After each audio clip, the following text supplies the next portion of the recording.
আজকে জিরো তেলে বেগুন ভাজি করব। ফার্স্ট একটু লবণ দিয়ে দিচ্ছি, লবণটা হালকা মাখিয়ে নেব। এরপর একটু মরিচ দিচ্ছি পরিমাণ মতো, যেমন খায়।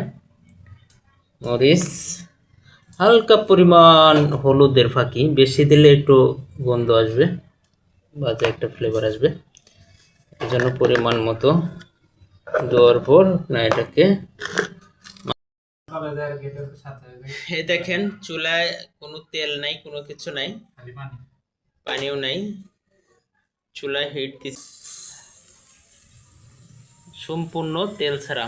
যারা ডায়াবেটিসের পেশেন্ট তারাও খাইতে পারবেন, যাদের গ্যাসের সমস্যা হয় তারাও খেতে পারবেন। দেখতে থাকুন, এই দেখেন হচ্ছে, একটু দেখে দিব। যাদের ডায়াবেটিস রয়েছে, পেটে ভুঁড়ি রয়েছে, অবেসিটি রয়েছে, তারা হচ্ছে এই যে আমার মতো করে হালকা যখন বেগুনগুলো মরিচ এবং লবণ দিয়ে মাখিয়ে নেবেন, হাতে 1-2 ফোঁটা তেল দিয়ে মিক্স করে নেবেন, তারপরে ভাজবেন। দেখবেন এইরকম সুন্দর বেগুন ভাজি করা হবে। দেখেন একদম লো তেলে বেগুন।